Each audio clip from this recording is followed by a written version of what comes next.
Revolution अब हम देखते हैं यहाँ से। तो लेट 1940s और अर्ली 1950s में क्या होना, जो फेमाइंस थी, हंगर्स हो रही थी, not self sufficient with respect to food security, हमें जो इम्पोर्ट सब्सटीट्यूशन प्रमोशन करना पड़ रहा था, हम जस्ट गॉट इंडिपेंडेंस, और पुअर सोशो इकोनॉमिक कंडीशंस थी हमारी, तो फूड सिक्योरिटी की तो लगी पड़ी थी। अब लेट 1950s-60s तक क्या हुआ, हमारी एग्रीकल्चरल प्रोडक्शन अभी भी कम थी और स्टिल नेसेंट इंडिपेंडेंट नेशन था, जिसकी इकोनॉमिक कंडीशन जो थी, सोशो इकोनॉमिक कंडीशन, वो पुअर थी। हैवी रिलायंस था on import became begging bowl. ठीक है, when few countries rejected to export food. ठीक है, अब जो वर्सनिंग ऑलरेडी फूड कंडीशंस, जो सोशो इकोनॉमिक कंडीशंस थी, क्या थी, ड्रॉट्स हो रही थी, उसके कारण फेमाइंस हो रही थी, फूड प्रोडक्टिविटी भी हमारी कम थी, और फूड ग्रेन प्रोडक्शन भी कम थी, प्रोडक्टिविटी और प्रोडक्शन दोनों ही कम थी, फेमाइंस ड्रॉट्स हो रहे थे हमारे कंट्रीज़ में। ठीक है, तो मैक्सिको में जो अर्ली 1940s था, उसमें जो था एग्री डिस्ट्रेस था, उसमें भी फूड इनसिक्योरिटी थी, लोअर प्रोडक्शन थी। डॉक्टर नॉर्मन बारलॉग, इन्होंने experiment on H high yield seeds, HYV seeds जो थी ना, वो develop dwarf species of wheat. तो उन्होंने एक्सपेरिमेंट स्टार्ट किया था 1951 में, एंड बाय 1956 जो प्रोडक्शन थी वो 7,000, जो प्रोडक्टिविटी थी ना, वो 7,000 किलोग्राम पर हेक्टेयर तक हो गई थी। और 1956 तक उन्होंने, मेक्सिको ने फ्रॉम मेजर एक्सपोर्टर बन गया जो फूड ग्रेन्स का, पहले मेजर इंपोर्टर था। जो टर्म थी ग्रीन रेवोल्यूशन ने, वो फर्स्ट टाइम 1968 में विलियम एस गॉड, एक तरफ तो जो था 1968 में द पॉपुलेशन बॉन्ग, पॉल एहलरिच ने किताब दी थी। ठीक है, उन्होंने बोला था कि ये जो क्रैश कोर्स है इनसे कुछ नहीं होगा। दूसरी तरफ विलियम एस गॉड ने उसे टर्म दे दी थी ग्रीन रेवोल्यूशन की। ये फॉर्मर डायरेक्टर है US agency of international development के। ठीक है, वाशिंगटन डीसी में सोसाइटी फॉर इंटरनेशनल डेवलपमेंट में उन्होंने लेक्चर दिया था on green revolution accomplishment and apprehensions में। तो 1963-64 में ड्रॉट हुई, फेमान हुई, प्रोडक्टिविटी प्रोडक्शन सब कम। 1964-65 में पहला फील्ड ट्रायल होता है वीट वेराइटी को लेके, जिससे 25% प्रोडक्शन में इंक्रीज देखा गया। This increase production by 25% in 1966-67 led to launch of HYV programme in 1966। Punjab, Haryana, western UP का इलाका, Assam, Tamil Nadu with respect to rice, वो विद रिस्पेक्ट टू वीट। तो जो जिन ग्रीन एरिया, ग्रीन रिवॉल्यूशन में का मैक्सिमम बेनिफिट्स किन एरियाज ने लिया। अब 1950s में जो 60 मिलियन टन्स था, वो 308 मिलियन टन्स हो गया।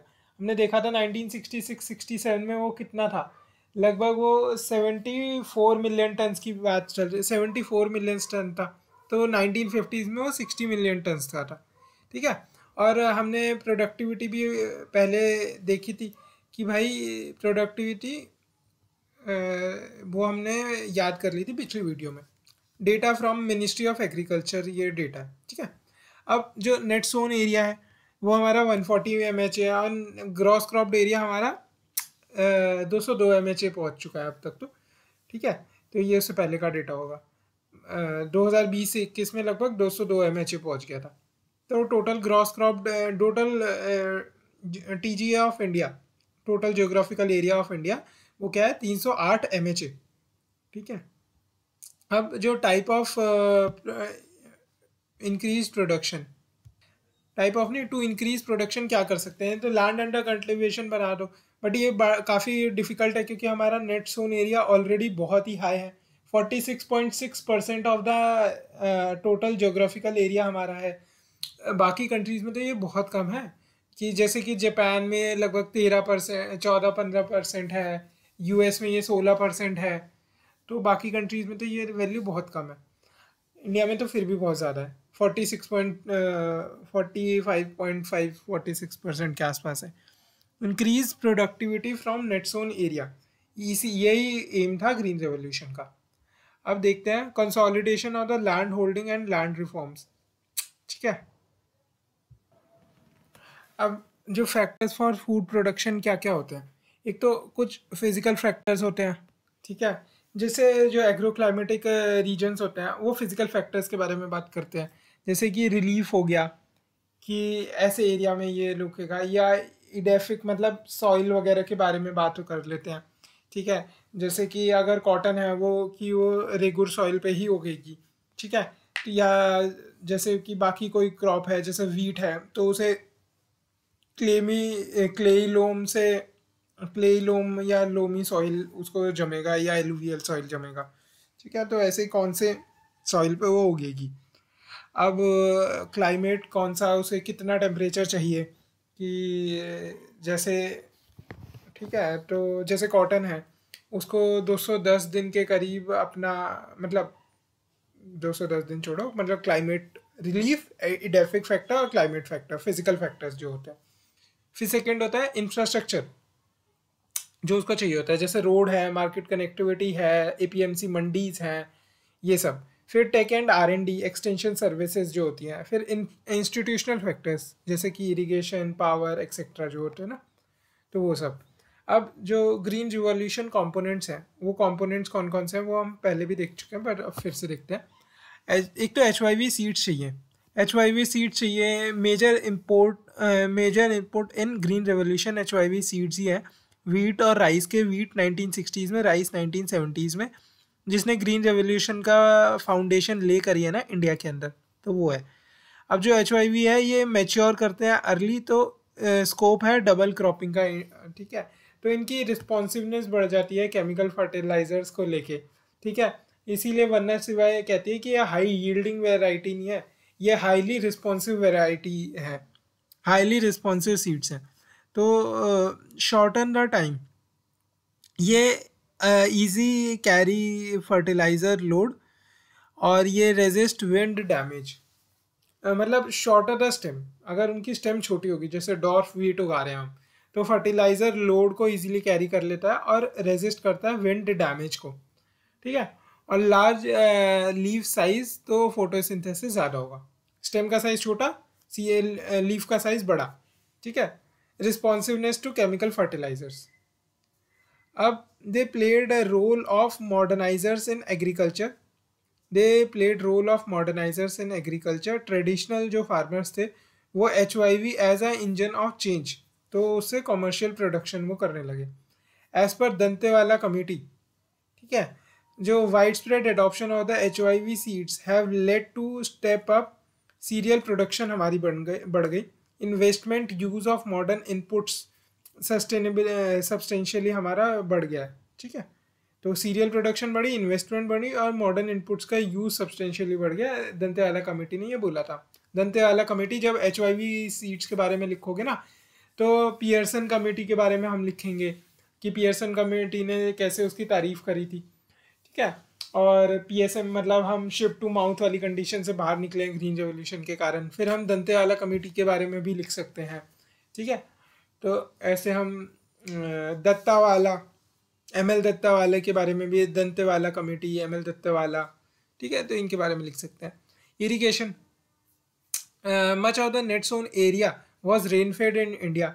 तो अनरिलायबल इरेगुलर सीजनल मानसून जो है हमारा, और रेन वाटर हार्वेस्टिंग की कमी है। Hence there was a need to expand irrigation potential to meet requirement of green revolution strategy. तो इरेगुलरिटी ऑफ द मानसून से क्या होता है, जो इरिगेशन है वो वेरी इंपॉर्टेंट प्री कंडीशन है इवन हैवी रेन्स के दौरान भी, क्योंकि वो it does not rains, it pours in India. Irrigation is second most important component in green revolution. इससे प्रोडक्शन बढ़ती है, इंश्योर स्टेबिलिटी ऑफ प्रोडक्शन।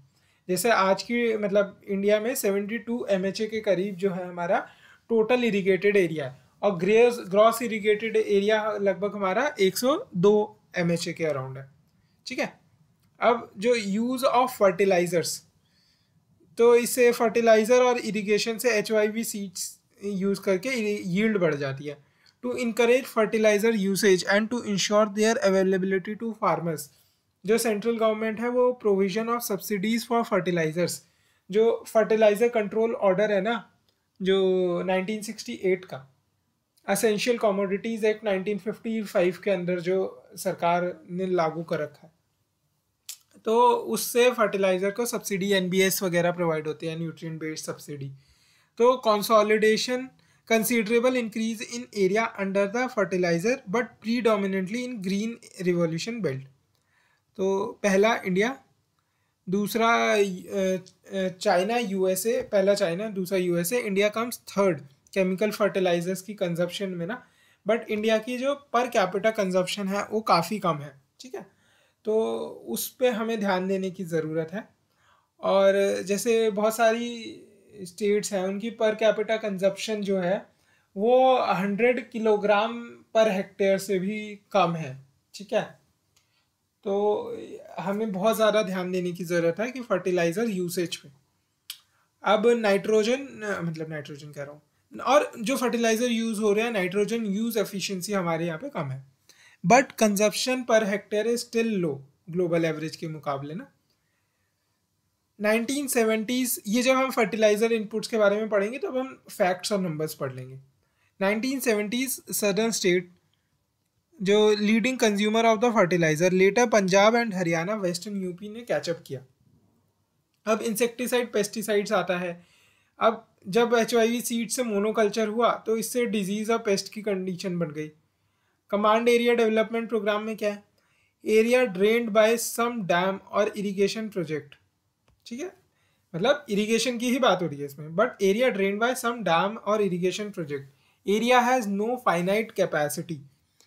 जो CADP है ना, कमांड एरिया डेवलपमेंट प्रोग्राम, वो 1975 में लॉन्च हुआ था इस उसके साथ, एम के साथ कि जो irrigation potential created and utilised है उसका गैप को कम करना है, ठीक है, फीडर कैनाल्स वगैरह बना के, इंफ्रास्ट्रक्चर लीकेज जो हो रही है उसको कम करके, ठीक है, water socio economic conditions improve करके, तो जिससे जो डिक्रीज करती है यूटिलाइजेशन ऑफ इरिगेशन को, वाटर इन अवेलेबिलिटी।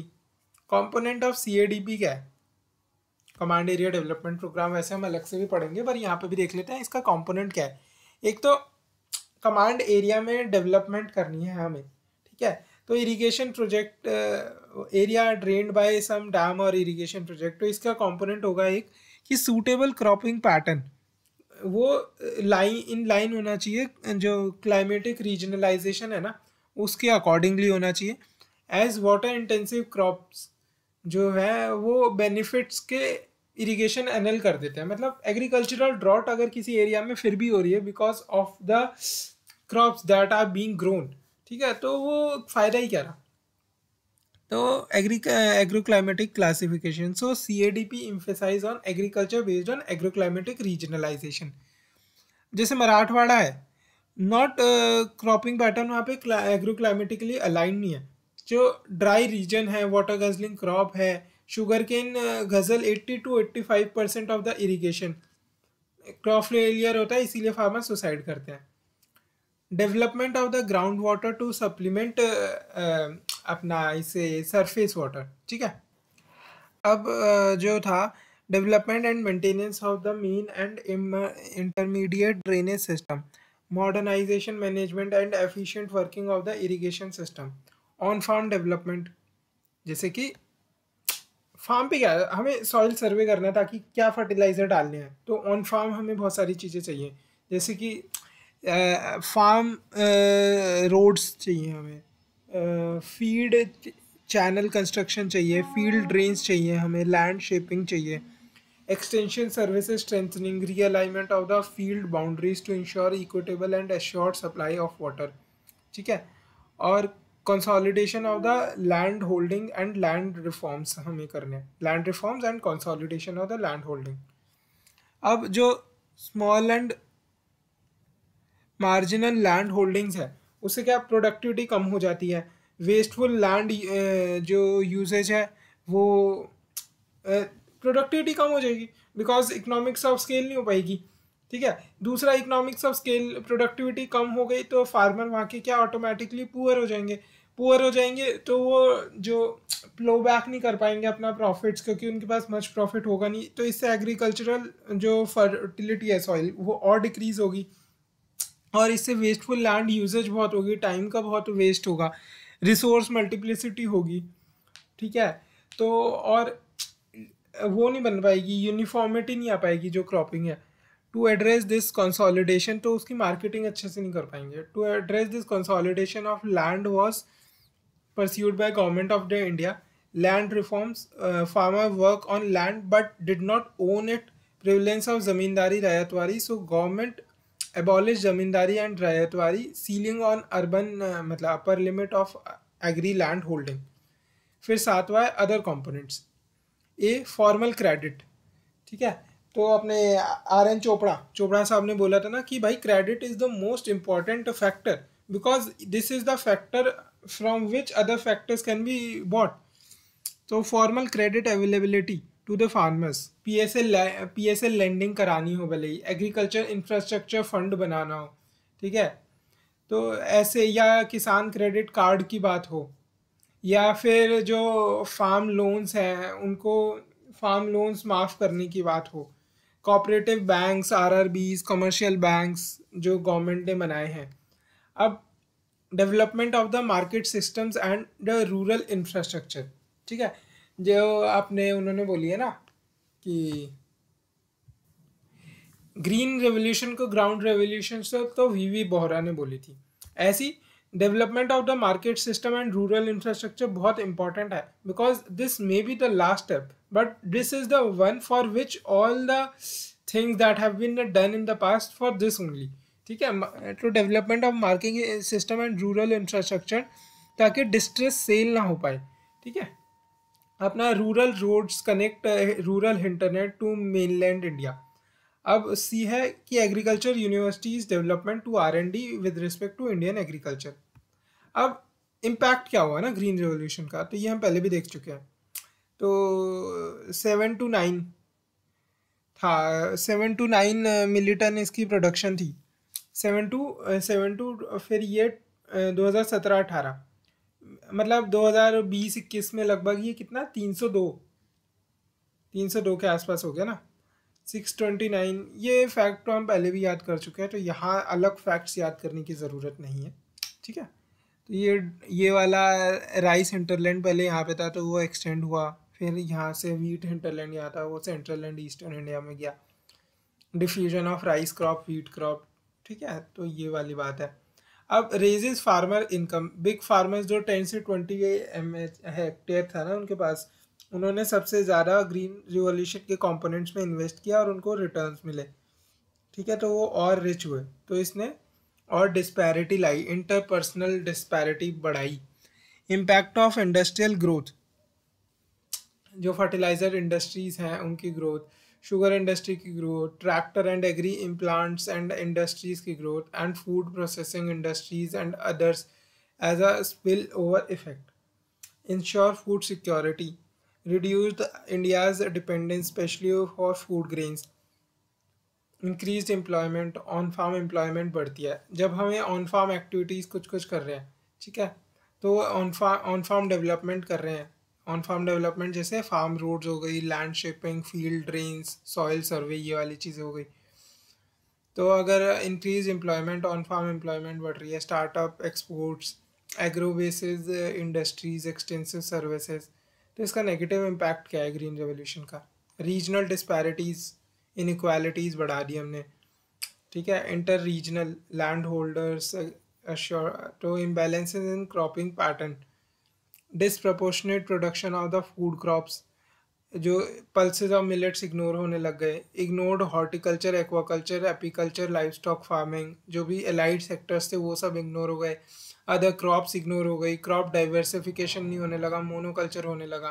तो इससे इंपोर्ट ऑफ राइस पल्सेस हम इंपोर्ट ज़्यादा करने लगे, न्यूट्रिशनल इनसिक्योरिटी हो गई, stagnation of the wheat rice production हो गई, ठीक है।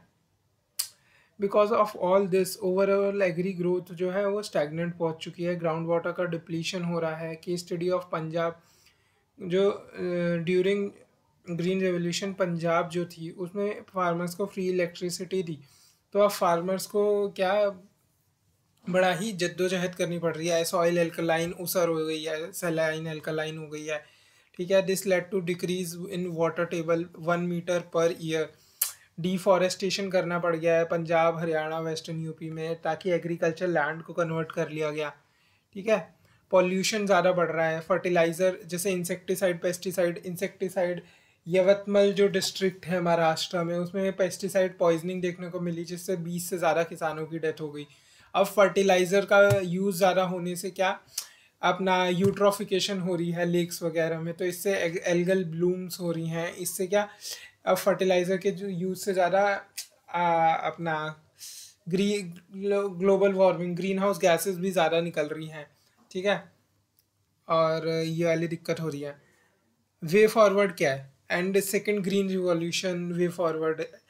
सबसे पहले तो भाई जो ड्राई लैंड फार्मिंग है ना, ड्राई फार्मिंग, उसको प्रमोट करो। जो सूखे इलाके हैं उसमें क्रॉप डाइवर्सिफिकेशन करो, ठीक है, और इंटर रीजनल पैरिटी लाओ, ठीक है, taking green revolution to other areas as well, ठीक है। तो जैसे और जो एग्रीकल्चर 4.0 है, तो उसके तहत स्मार्ट डिजिटल एग्रीकल्चर को लाओ, एग्री स्टैक बनाओ, ठीक है। ये सब चीज़ें तो करनी है, एग्री स्टैक बनानी है, ठीक है। और जो अपना अच्छे से जो लैंड रिकॉर्ड्स हैं, स्वामित्व स्कीम जो सरकार की चलती है, ठीक है, स्वामित्व स्कीम क्या कहती है कि हम डिजिटल लैंड रिकॉर्ड्स को डिजिटलाइज करेंगे, ठीक है। तो इससे क्या होगा कि जो अभी ये काफ़ी वैसा सेक्टर है ना, इनफॉर्मल सेक्टर है एग्रीकल्चर, तो इसकी फॉर्मलाइजेशन होगी। तो क्लाइमेट स्मार्ट एग्रीकल्चर करो। क्लाइमेट स्मार्ट एग्रीकल्चर मतलब फूड सिक्योरिटी पे भी ध्यान रखना है आपको, क्लाइमेट मिटिगेशन और क्लाइमेट अडेप्टेशन पे भी ध्यान रखना है। अब इनको ध्यान रखने के लिए अगेन फूड सिक्योरिटी पे ध्यान, तो HYV सीड्स का यूज़ करना है, हाई यील्डिंग वेराइटीज़ का सीड यूज़ करना है। क्लाइमेट मिटिगेशन अडेप्टेशन करना है तो आपको न्यूट्रिएंट बैलेंस मेंटेन करके रखना है, यूरिया का ओवर यूज़ नहीं करना है, NP के रेशियो को मेंटेन करके रखना है, ठीक है। जो इरिगेशन है, इरिगेशन का मिसयूज़ नहीं करना है, इंटीग्रेटेड मैनेजमेंट करना है, इंटीग्रेटेड न्यूट्रिएंट मैनेजमेंट करना है, इंटीग्रेटेड पेस्ट मैनेजमेंट करना है। तो ऐसी वाली अच्छी गुड प्रैक्टिसेस, आपको माइक्रो इरिगेशन करना है, एक्वापॉनिक्स हाइड्रोपॉनिक्स वगैरह अपनाना है। प्रिसीजन एग्रीकल्चर मतलब सैटेलाइट फार्मिंग जिसे कहते हैं ना, सेंसर सॉफ्टवेयर्स वगैरह का यूज़ करना है। मिशन मौसम इसमें लिख सकते हैं, तो 2000 करोड़ में मिशन मौसम सरकार चला रही हैं ताकि ये वाले फैक्टर्स को इम्प्रूव करा जा सके, ठीक है। अपना जो US के साथ मिलके इंडिया का निसार सैटेलाइट वगैरह लॉन्च कर रही है, निसार मिशन, इससे वही है कि लैंड की प्रोडक्टिविटी के बारे में हम जान पाए, तो ये इसलिए वो मिशन है, वो भी लिख सकते हैं। क्रॉप डाइवर्सिफिकेशन में हम लिख सकते हैं कि जैसे पंजाब में क्रॉप डाइवर्सिफिकेशन की कोशिशें हो रही हैं, ठीक है। तो जैसे MSP for micro forest product, minor forest product दे रही हैं, ताकि जो फॉरेस्ट प्रोडक्ट हैं उनकी भी ज़्यादा कमोडिफिकेशन हो ना, वो भी उनके लिए भी मार्केट डेवलप हो सके। नेचुरल ऑर्गेनिक फार्मिंग जैसे कि सिक्किम में अपनाई गई है, तो वो अपनाई जाए। ZB zero budget national farming जो है सुभाष पारेकर ने जो स्टार्ट करी थी, ठीक है, वो चीज़ भी अपनाई जाए।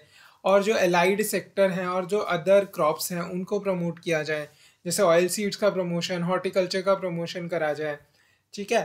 तो ये चीज़ करनी बड़ी इंपॉर्टेंट हो जाती है। सेरीकल्चर, पिसीकल्चर, एपीकल्चर और ये वाली चीज़ें को इम्प्रूव करा जाए, तो ये हमारा ग्रीन रिवॉल्यूशन कंप्लीट हो जाता है इस वाले उससे भी, ठीक है।